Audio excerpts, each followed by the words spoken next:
ഇന്നത്തെ വീഡിയോ നിങ്ങളുടെ ജീവിത പങ്കാളിയെ ജീവിതത്തിലേക്ക് ആകർഷിക്കാനുള്ള ഒരു മാന്ത്രിക ടെക്നിക്കാണ് പറയുന്നത്. തുടക്കത്തിലെ പറഞ്ഞോട്ടെ, ഇത് നിങ്ങൾ നെഗറ്റീവായ കാര്യങ്ങൾക്ക് ഉപയോഗിക്കരുത്. എന്തുകൊണ്ടെന്നാൽ ലോ ഓഫ് അട്രാക്ഷൻ എന്ന് പറയുന്നത് പോസിറ്റീവായിട്ടുള്ള കാര്യങ്ങളെ ആകർഷിക്കാനും നമ്മുടെ സ്വപ്നങ്ങൾ അല്ലെങ്കിൽ നമ്മുടെ ഗോളുകൾ അച്ചീവ് ചെയ്യാനായിട്ട് ഉപയോഗിക്കാൻ പറ്റുന്ന ഒരു ടെക്നിക്കാണ് ലോ ഓഫ് അട്രാക്ഷൻ. സോ അതുകൊണ്ട് ദയവേത് ലോ ഓഫ് അട്രാക്ഷൻ എഗെയിൻസ്റ്റ് ആയിട്ട് അത് ഉപയോഗിക്കരുത് എന്ന് ഞാൻ സൂചിപ്പിക്കുന്നു. ഇത് അല്ലെങ്കിൽ ഈ വീഡിയോ ഉറപ്പായും നിങ്ങളുടെ ജീവിത പങ്കാളിയെ ആകർഷിക്കാനുള്ള ഒരു ടെക്നിക്കാണ്. ഇതിലേക്ക് പോകുന്ന മുന്നേ നമുക്ക് ഒരു ചെറിയ കൂട്ടായ്മ ഉണ്ട്, വാട്സപ്പ് കമ്മ്യൂണിറ്റി.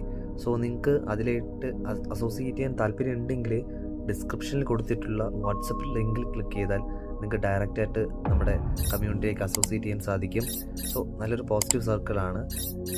അതുപോലെ നിങ്ങൾ ആദ്യമായിട്ടാണ് ഈ ചാനൽ കാണുന്നുണ്ടെങ്കിൽ ഉറപ്പായും നിങ്ങളുടെ സപ്പോർട്ട് അത്യാവശ്യമാണ്. സബ്സ്ക്രൈബ് ചെയ്ത് സപ്പോർട്ട് ചെയ്യുക.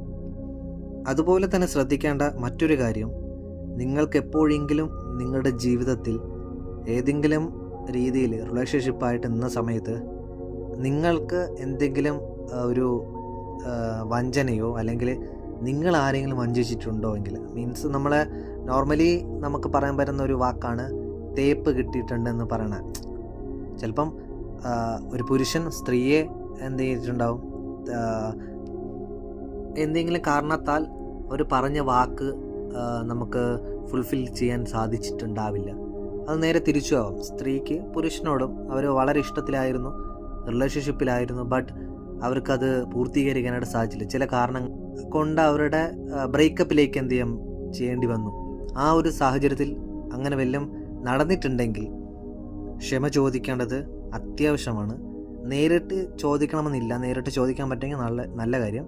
ഇനി നേരിട്ട് ചോദിക്കാൻ പറ്റിയില്ല എങ്കിൽ ഉറപ്പായും നിങ്ങൾ അത് നിങ്ങൾക്കൊരു പേപ്പറിൽ എഴുതി ക്ഷമ ചോദിക്കാം. ഇല്ലെങ്കിൽ നിങ്ങൾക്ക് മനസ്സിൽ പറഞ്ഞ് ക്ഷമ ചോദിക്കാം.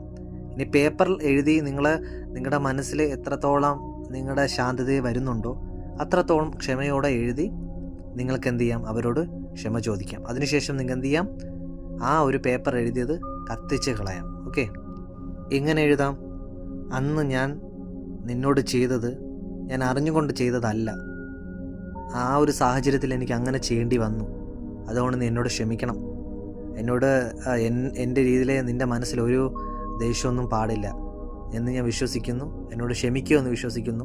നിങ്ങൾക്ക് എത്രത്തോളം മനസ്സിന് സാറ്റിസ്ഫാക്ഷൻ കിട്ടുന്നോ അത്രത്തോളം ആ ഒരു പേപ്പറിൽ എഴുതി നിങ്ങൾ എന്ത് ചെയ്യാം, ആ പേപ്പറിനെ കത്തിച്ചാൻ കളയാം. എന്തുകൊണ്ടാണ് ഇങ്ങനെ പറഞ്ഞു ചോദിച്ചാൽ, നമ്മൾ പുതിയൊരു റിലേഷൻഷിപ്പിലേക്ക് പോകുമ്പം അല്ലെങ്കിൽ നമ്മൾ ഇഷ്ടപ്പെടുന്ന, നമ്മൾ ആഗ്രഹിക്കുന്ന ഒരു റിലേഷൻഷിപ്പ് നമ്മൾ ആകർഷിക്കണമെങ്കിൽ ഒരിക്കലും നമ്മൾ ചെയ്യുന്ന പ്രവർത്തനത്തിൽ നെഗറ്റീവ് മനസ്സിൽ പാടില്ല. അപ്പം അങ്ങനെ വല്ല നെഗറ്റീവ് ഉണ്ടെങ്കിൽ അതിനെ പൂർണ്ണമായിട്ടും നമ്മുടെ മനസ്സിൽ നിന്ന് എടുത്ത് കളയാൻ വേണ്ടിയിട്ടാണ് ഈ ഒരു പ്രോസസ്സ് ചെയ്യാൻ പറയുന്നത്. ഇനി നിങ്ങൾക്ക് കുറച്ചും കൂടെ ആഴത്തിൽ ക്ഷമ ചോദിക്കണം, അല്ലെങ്കിൽ കുറച്ചുകൂടെ ആഴത്തിൽ കുറച്ചുകൂടെ റിലീഫ് കിട്ടണമെങ്കിൽ നിങ്ങൾക്ക് ഈ പറയുന്ന അഫർമേഷൻ യൂസ് ചെയ്യാം. I am sorry, please forgive me, I love you, thank you. ഇങ്ങനെ ഈ അഫർമേഷൻ നിങ്ങൾക്ക് എന്ത് ചെയ്യാം, റീസെൻ്റായിട്ട് യൂസ് ചെയ്തുകൊണ്ടിരിക്കാം. ഓക്കെ, അപ്പോൾ അതുപോലെ തന്നെ ഇനി ഈ ടെക്നിക്കിലേക്ക് പോകുമ്പം നമ്മൾ ഒരു ലെറ്റർ ടൈപ്പാണ് എഴുതുന്നത്. അതായത് ഒരു കത്ത് എഴുതുന്ന രീതിയിലാണ് നമ്മുടെ ഈ ടെക്നിക്ക് എഴുതുന്നത്. അപ്പോൾ ചോദ്യം ഉണ്ടാവും, ആർക്കാണ് ഈ ലെറ്റർ എഴുതുന്നത്? നമ്മുടെ ഇഷ്ട പങ്കാളിക്കാണോ? അല്ല, നമ്മൾ ഈ ലെറ്റർ എഴുതുന്നത് നമുക്ക് ഏറ്റവും ഇഷ്ടമുള്ള നമ്മുടെ ദൈവത്തിന് അല്ലെങ്കിൽ നമ്മുടെ യൂണിവേഴ്സിനാണ് ഈ ലെറ്റർ എഴുതുന്നത്. നമുക്കൊന്ന് എഴുതി നോക്കാം. അപ്പോൾ എങ്ങനെ ലെറ്റർ എഴുതേണ്ടത്? പ്രിയപ്പെട്ട ദൈവമേ, അല്ലെങ്കിൽ പ്രിയപ്പെട്ട യൂണിവേഴ്സ്, ഇന്ന ആളുമായി. ഇന്ന ആളെന്ന് പറയുന്നത് അവിടെ നിങ്ങളുടെ പാർട്ട്ണർ, നിങ്ങളുടെ അത് ആരാണോ പാർട്ട്ണർ, പുരുഷനോ സ്ത്രീ, അവരുടെ പേരെഴുതുക, ആ വ്യക്തമാക്കി ആ പേരെഴുതുക. ഇന്ന ആളുമായി എന്നെ ചേർക്കുന്നതിന്, നമ്മളെ ഒന്നിപ്പിക്കുന്നതിന് നന്ദി. അവൻ ഓർ അവൾ, ആരാണോ നിങ്ങളുടെ പാർട്ട്ണർ, വീണ്ടും എൻ്റെ ജീവിതത്തിൽ വരുന്നതോടുകൂടി എൻ്റെ ജീവിതം സ്വർഗീയമാവുകയാണ്. എൻ്റെ ജീവിതത്തിൽ ഒരുപാട് സന്തോഷവും സമാധാനവും നിറയുന്നു. ഇങ്ങനെ എഴുതുക. ഇതൊരു പാർട്ട്. അടുത്തൊരു പാർട്ട് അല്ലെങ്കിൽ ഒരു പാരഗ്രാഫ് എന്ന് പറയുമ്പം, അവർ വന്നാൽ നിങ്ങൾ ചെയ്യാൻ ആഗ്രഹിക്കുന്ന കാര്യങ്ങൾ എന്തൊക്കെയാണ് അതും കൂടെ രേഖപ്പെടുത്തണം. ഫോർ എക്സാമ്പിൾ, ഹണിമൂൺ, യാത്രകൾ, കുട്ടികൾ എന്നിങ്ങനെ എന്തൊക്കെയാണ് നിങ്ങൾ ഒരുമിച്ച് ചെയ്യാൻ ആഗ്രഹിക്കുന്ന കാര്യങ്ങൾ അതൊക്കെ വളരെ വ്യക്തമായി ഡീറ്റെയിൽഡായിട്ട് എഴുതുക. അവർ വന്നാൽ നിങ്ങളുടെ ജീവിതത്തിൽ നടക്കാൻ പോകുന്ന മാറ്റങ്ങൾ ഓൾറെഡി നടന്നതായി അല്ലെങ്കിൽ സംഭവിച്ച് കഴിഞ്ഞതുപോലെ തന്നെ ദൈവത്തിന് കത്തെഴുതണം. ഈ എഴുതുന്ന കാര്യങ്ങൾ വളരെ ഫീലോടുകൂടി തന്നെ എഴുതുക. അതുപോലെ രസകരമായി തന്നെ എഴുതുക. ഡീറ്റെയിൽഡായിട്ടും എൻജോയ് ചെയ്തും എഴുതണം. അതിനുശേഷം നിങ്ങൾ എഴുതിയ ലെറ്റർ നന്നായിട്ട് മടക്കി ഒരു കവറിലാക്കണം. അത് ലെറ്റർ പാഡൊക്കെ എഴുതി നമ്മൾ ലെറ്റർ കവറാക്കുന്ന ആ കവറിനകത്താക്കി പുറത്ത് 2 എന്ന് എഴുതിയിട്ട് യൂണിവേഴ്സ് അല്ലെങ്കിൽ നമ്മുടെ ദൈവം, നിങ്ങൾ ഇഷ്ടപ്പെട്ട ഏത് ദൈവമാണോ, യേശു ആവാം, അല്ലെങ്കിൽ കൃഷ്ണനാവാം, അല്ലെങ്കിൽ ഇനി അള്ളാഹു ആവാം, ആരാണോ നിങ്ങൾ ചെയ്യുന്നത് അവരുടെ ഇഷ്ടപ്പെടുന്ന ആരാണോ അവരുടെ പേരെഴുതി നിങ്ങൾക്ക് എന്ത് ചെയ്യാം, ഭദ്രമായി ഒരു സ്ഥലത്ത് ഇത് സൂക്ഷിക്കണം. ഇനി രണ്ടാമത്തെ സ്റ്റെപ്പ് എന്ന് പറയുന്നത്, നിങ്ങൾ ഉറപ്പിച്ചല്ലോ ഈ വ്യക്തി നിങ്ങളുടെ ജീവിതത്തിലേക്ക് വരുന്നെന്ന് ഉറപ്പിച്ചല്ലോ. അങ്ങനെയാണെങ്കിൽ അവർക്ക് വേണ്ടതായ ഒരു സ്പേസ് കൊടുക്കണമല്ലോ. എക്സാമ്പിൾ, ഇപ്പം അവർ നിങ്ങളെ കൂടെ ഇപ്പം ജീവിക്കാൻ തയ്യാറാവുകയാണെങ്കിൽ നിങ്ങൾ രാത്രി കിടക്കുന്നത് ഒരുമിച്ചാവാം. അപ്പോൾ അവർക്ക് വേണ്ടിയിട്ടൊരു ബെഡ് സ്പേസ് നമ്മൾ ഒരുക്കേണ്ടതുണ്ട്. അപ്പം നിലവിൽ നിങ്ങൾ ഒരു തലങ്ങണ വെച്ചാണ് ഉറങ്ങണമെങ്കിൽ നിങ്ങൾ ഒരു തലങ്ങണയും കൂടെ വാങ്ങണം, ഒരു ബെഡ്ഷീറ്റ് വാങ്ങണം. എന്തിനാ? നമ്മുടെ എക്സ്ട്രാ നമ്മളെ കൂടെ വേറൊരാളും കൂടെ ഒരുമിച്ച് താമസിക്കാനായിട്ട് ഇരുന്നതാണ്. അതുപോലെ തന്നെ അവർക്ക് ഉപയോഗിക്കേണ്ട സോപ്പ്, മറ്റ് കാര്യങ്ങൾ, തുണിയൊക്കെ വയ്ക്കാനായിട്ടുള്ള അലമാരയുടെ സ്പേസ്, അങ്ങനെ എന്തൊക്കെയാണോ വേറൊരു വ്യക്തിക്കും കൂടെ ജീവിക്കാനായിട്ടുള്ള സൗകര്യങ്ങൾ നമ്മൾ ഒരുക്കേണ്ടതുണ്ട്. അതുപോലെ തന്നെ വളരെ പ്രധാനപ്പെട്ട ഒരു പാർട്ടാണ് അടുത്ത് പറയുന്നത്, അവർക്ക് വേണ്ടി ഒരു ഗിഫ്റ്റ് കരുതി വയ്ക്കുക എന്നതാണ്. അപ്പോഴെല്ലാവർക്കും സംശയം ഉണ്ടാവും, എന്തായാലും അവർ വരെയില്ലേ, വരുമ്പോൾ വാങ്ങിച്ചു കൊടുത്താൽ പോരേ എന്നൊരു സംശയം ഉണ്ടാവും. അപ്പം അങ്ങനെയല്ല, നമ്മൾ ആ വ്യക്തി നമ്മുടെ ജീവിതത്തിലേക്ക് വരുമ്പോൾ തന്നെ നമ്മൾ കൊടുക്കാനായിട്ട് തയ്യാറാക്കി വെക്കണം. അതിപ്പം എന്ത് ഗിഫ്റ്റാണെന്ന് ചോദിച്ചാൽ നിങ്ങൾക്ക് ഇഷ്ടമുള്ള ഗിഫ്റ്റ് കൊടുക്കാം.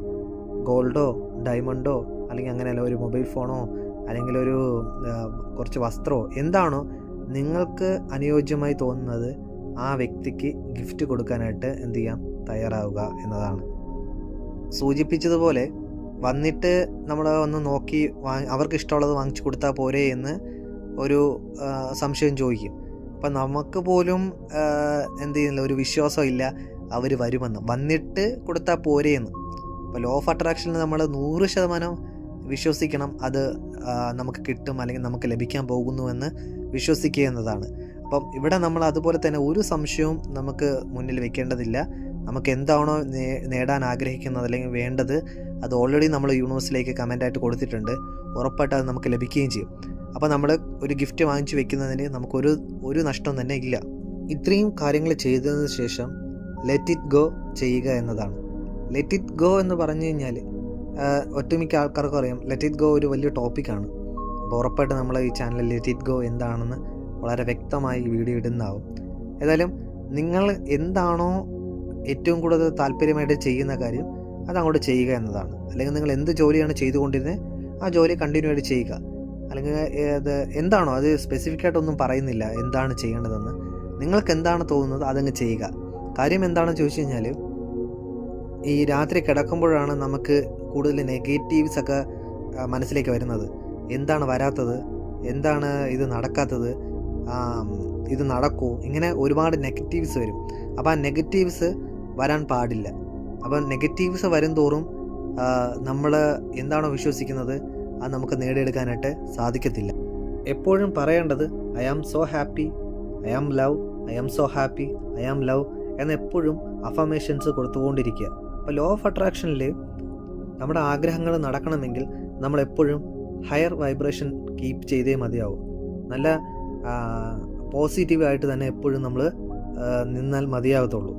സോ ലോവർ വൈബ്രേഷനാണ് നമ്മുടെ ദേഷ്യം, ഗിൽറ്റി, മറ്റൊരാൾക്കാരെ കളിയാക്കൽ, ഇതൊക്കെ നമ്മളെ വൈബ്രേഷൻ ലോയിലേക്ക് കൊണ്ടുപോകും. ഓട്ടോമാറ്റിക്കായിട്ട് നമുക്ക് കുറ്റബോധം, അങ്ങനെ കുറേ കാര്യങ്ങളൊക്കെ ലോ എനർജിയെ പ്രൊഡ്യൂസ് ചെയ്യുന്നതാണ്. അപ്പം ആ സമയത്താണ് കൂടുതൽ നെഗറ്റീവ് നമ്മൾ ആകർഷിക്കുന്നത്. ഈ ഹയർ വൈബ്രേഷൻ ഉണ്ടെങ്കിൽ മാത്രമേ നമുക്ക് സ്നേഹിക്കാനോ അല്ലെങ്കിൽ എൻജോയ് ചെയ്യാനോ സന്തോഷമായിട്ടിരിക്കാനോ ഇതൊക്കെ ചെയ്യാൻ സാധിക്കത്തുള്ളൂ. അപ്പോൾ ഇതൊക്കെ ഉണ്ടെങ്കിൽ ഓട്ടോമാറ്റിക്കായിട്ട് നമ്മുടെ വൈബ്രേഷൻ ഹൈയിലേക്ക് പോകും.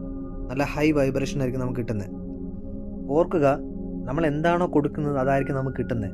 അപ്പോൾ നമ്മൾ എല്ലാവരെയും അൺകണ്ടീഷണലായിട്ട് നമ്മൾ ഇഷ്ടപ്പെടണം, ലവ് ചെയ്യണം. ഒന്നും ആരെയും നിന്നും പ്രതീക്ഷിക്കരുത്. അല്ലെങ്കിൽ നമ്മൾ അങ്ങോട്ട് സ്നേഹിച്ചാൽ ഇങ്ങോട്ട് സ്നേഹിക്കത്തുള്ളൂ, അങ്ങനെയൊന്നുമില്ല. നമ്മുടെ ഡ്യൂട്ടി എന്നത് എല്ലാവരോടും സന്തോഷവും സമാധാനമായിട്ട് നമ്മുടെ ഇഷ്ടം പ്രകടിപ്പിച്ചുകൊണ്ടിരിക്കുക. അങ്ങനെയാണെങ്കിൽ മാത്രമേ ലോ ഓഫ് അട്രാക്ഷൻ വളരെ വേഗം അത് മാനിഫെസ്റ്റ് ചെയ്തെടുക്കാനായിട്ട് പറ്റത്തുള്ളൂ. ഈ പറഞ്ഞ കാര്യം 100% വിശ്വാസത്തോടെ ചെയ്യുകയാണെങ്കിൽ ഉറപ്പായിട്ടും നിങ്ങളുടെ ആഗ്രഹം പൂവണിയുക തന്നെ ചെയ്യും. കാര്യം ഈ ഒരു ടെക്നിക്ക് എന്ന് പറയുന്നത് വെറുതെ എന്തെങ്കിലും ആരെങ്കിലും പറഞ്ഞ് വിടുന്നതല്ല. ഓൾറെഡി വർഷങ്ങൾക്ക് മുമ്പ് ഇത് പ്രാക്ടീസ് ചെയ്ത് അച്ചീവ് ചെയ്തിട്ടുള്ള കാര്യങ്ങളാണ് പറയുന്നത്. അതുകൊണ്ട് തന്നെ നമ്മൾ വിശ്വസിക്കുക മാത്രം ചെയ്താൽ മതി. ബാക്കി കാര്യങ്ങളെല്ലാം യൂണിവേഴ്സും ദൈവത്തിൻ്റെ അനുഗ്രഹവും എല്ലാം ഉണ്ടാവും. അപ്പം എല്ലാവർക്കും ഈ വീഡിയോ ഇഷ്ടപ്പെട്ടു എന്ന് വിശ്വസിക്കുന്നു. ഇനി എന്തെങ്കിലും ഡൗട്ട് ഉണ്ടെങ്കിൽ ഉറപ്പായിട്ട് നിങ്ങൾക്ക് കമൻറ്റായി രേഖപ്പെടുത്താം. അതുപോലെ തന്നെ സംശയങ്ങൾ വാട്സപ്പിൽ നിങ്ങൾക്ക് ചോദിക്കാം. എല്ലാവർക്കും സന്തോഷവും സമാധാനവും അതുപോലെ ദൈവത്തിൻ്റെ അനുഗ്രഹവും സമ്പത്ത് സമൃദ്ധിയും ആരോഗ്യം ഉണ്ടാവട്ടെ. Thank you so much. ഇപ്പോൾ ഉള്ള സപ്പോർട്ട് ഉള്ളതുപോലെ തന്നെ ഇനിയും സപ്പോർട്ട് ചെയ്യുക. Thank you.